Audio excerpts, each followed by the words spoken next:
Thank you so much, Sue, for reading that passage, which I'm sure is very familiar to some of us. But I hope, as Sue, and this has been my part of my vision as we've been looking at the whole book of Daniel, actually to read the book. And I hope as you've been going through it, you've picked up little nuances. You can see in here how much of a trap Daniel was in. And our series on Sunday mornings carries this title, The Quest, Pursuing Spiritual Excellence. And if there's any time when this comes out very clearly in the whole book, it's within Daniel chapter 6 and the story of him being thrown into the lion's den. You see, excellence, spiritual excellence, excellence of spirit and trusting in God really matters. It matters if you're a parent. I vividly remember a day when our daughter Esther was about 3 and we were out in the garden. And she just turned 3 and she was kind of putting little sentences together, you know. And we were playing and the phone went. And with perfect intonation, she said, "Oh no, not again." And I thought, where did you get that from?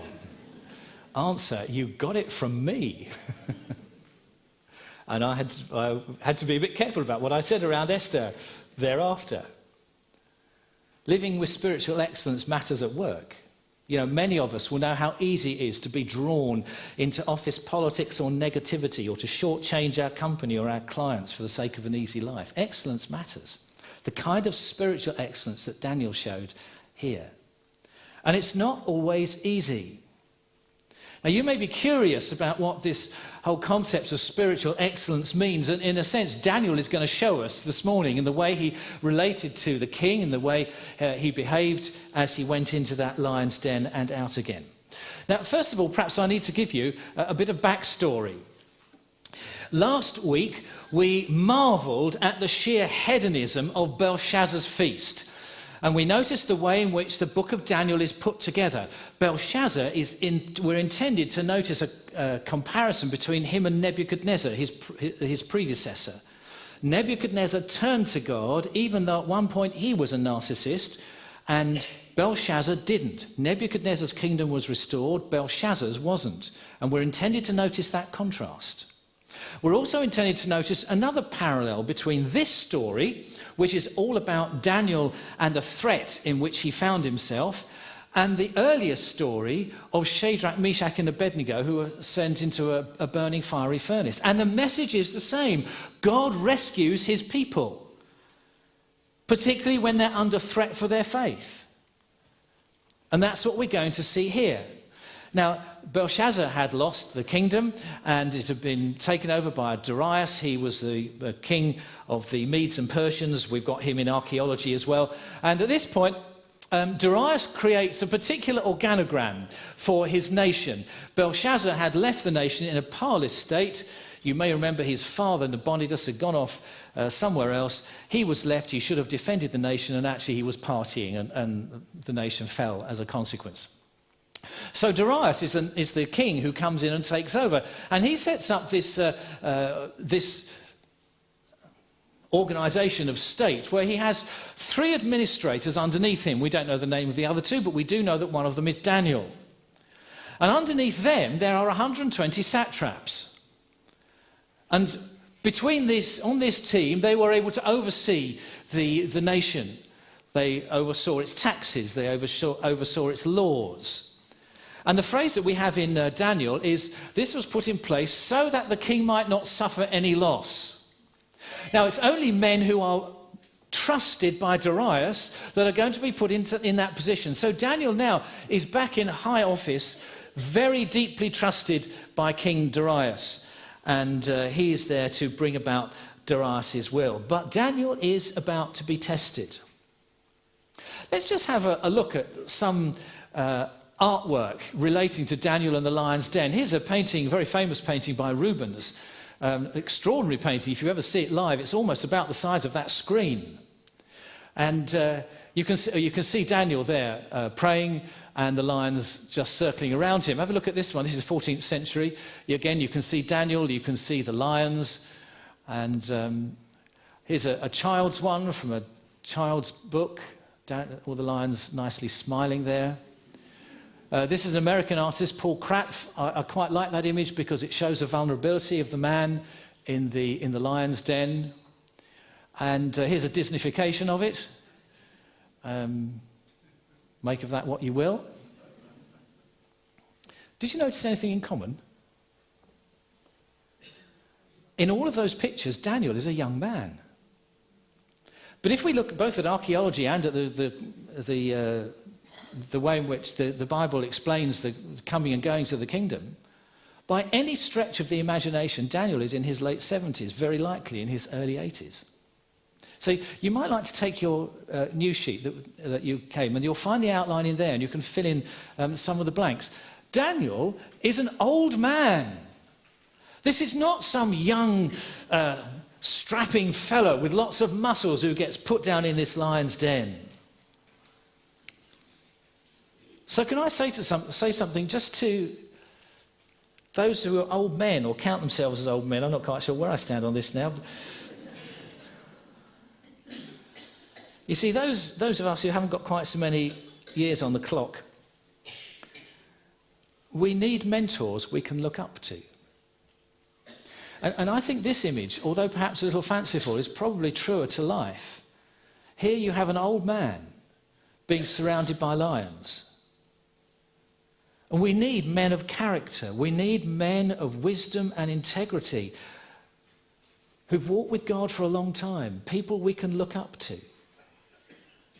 And in a society that downgrades age and disregards the accumulated wisdom of years, we need men and women who will buck that trend, who will be shining examples of following the Lord day by day.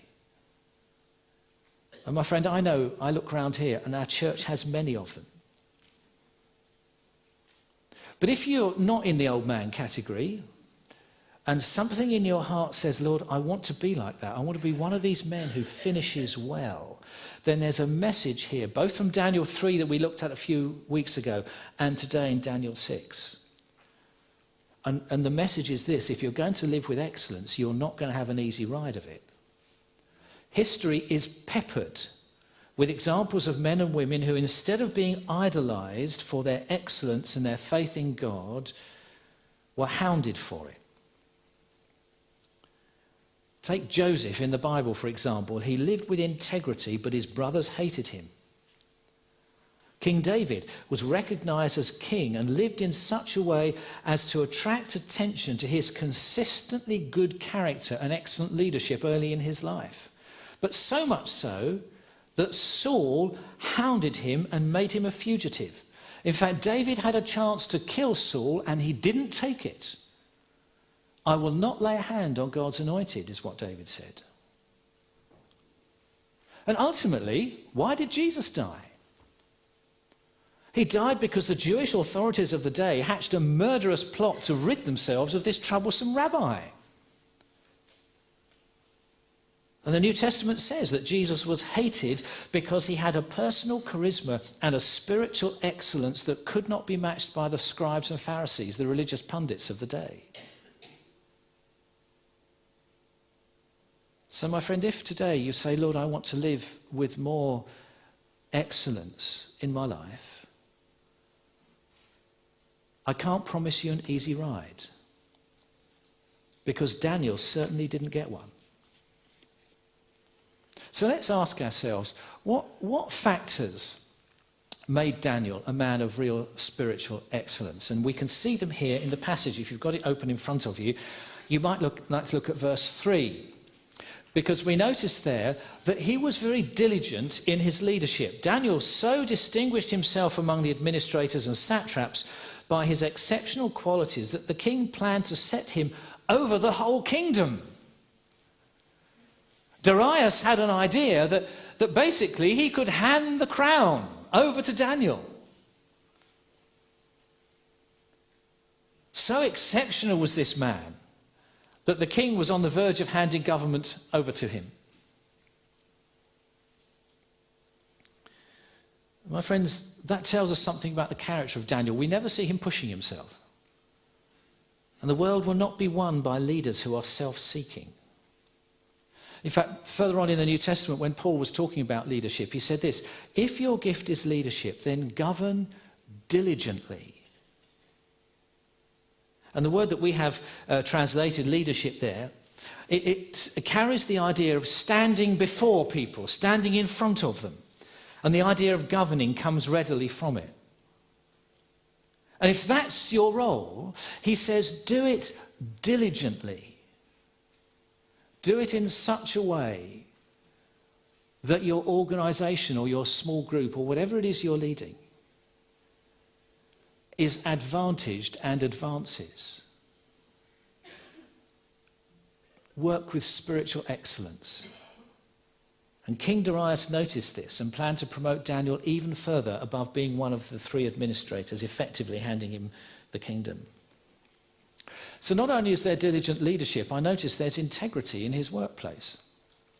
He had a track record that was free from accusation. Look at verse 4.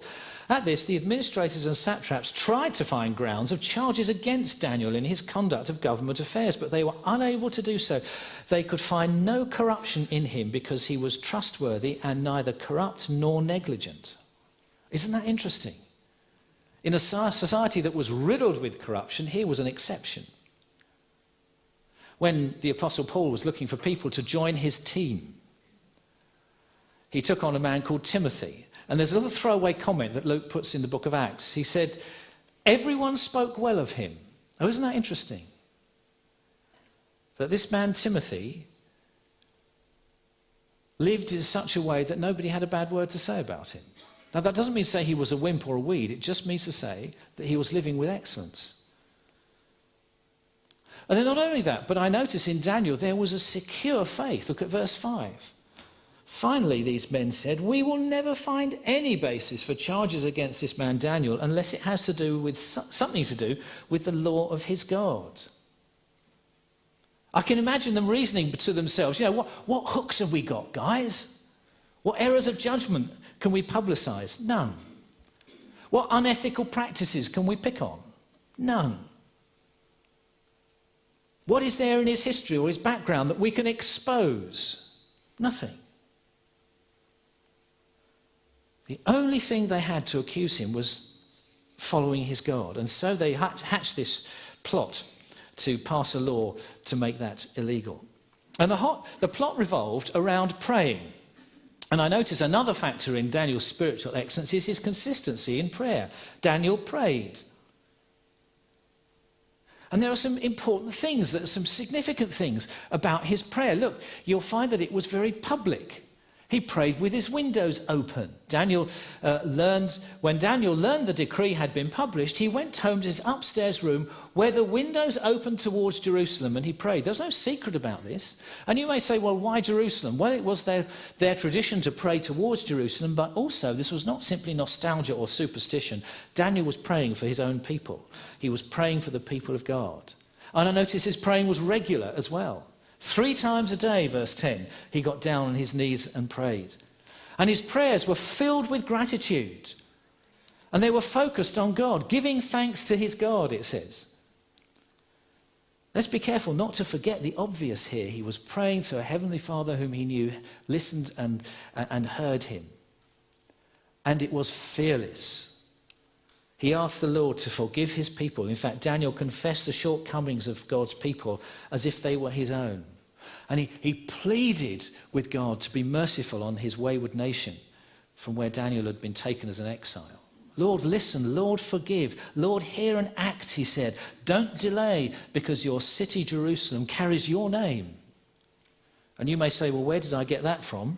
I got it from chapter 9, where one of Daniel's prayers said in this time is written out. And we'll come to that in a few weeks' time. It was heartfelt praying. So consistent prayer is one of Daniel's characteristics of excellence. And I also noticed that there was a clear conscience. Look at verse 22. God sent his angels and he shut the mouths of the lions. They have not hurt me because I was found innocent in his sight, nor have I ever done any wrong before you, O king. Daniel knew the joy of living with a clear conscience. And what happened? The king was changed. The king who all the way through here has obeyed his satraps, followed the laws of the Medes and the Persians, which changed not. He's seen God act. Look at verse 25. Then King Darius wrote to all the peoples, nations, men of every language throughout the world, "May you prosper greatly. I issue a decree that in every part of my kingdom people must fear and reverence the God of Daniel. For he is the living God, and he endures forever. His kingdom will not be destroyed. His dominion will never end. He rescues and he saves. He performs signs and wonders in the heavens and on the earth. He has rescued Daniel from the power of the lions." God is sovereign. And haven't we seen that come out of every single chapter we've looked at so far in the book of Daniel? And we're going to see it further on as well.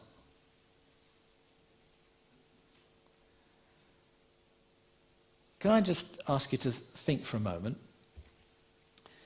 Is it possible there's an area of life where the Lord might not be sovereign for you? Perhaps you're living with a crossed conscience. Perhaps when I throw that phrase out, everyone speaks well of him, actually that's not quite true. King David was like that. We started off with some of David's words that could have been said by Daniel. He came to a point where he said, "Look, I recognize there's a shadow side to my life that, Lord, you need to deal with, and I want to lay open to you." And these are the words that King David used. "Day and night your hand was heavy upon me. My strength was sapped as in the heat of summer. Then I acknowledged my wrongdoing to you. I didn't cover up my iniquity. I said, I'll confess my transgression to the Lord, and you forgave the guilt of my sin." That's the wonder of the Christian message, that forgiveness is real. And that forgiveness comes from the person, the only person who can give it to us. Let's suppose Doug came onto the platform at the end of the service and he sloshed me one and almost knocked me out.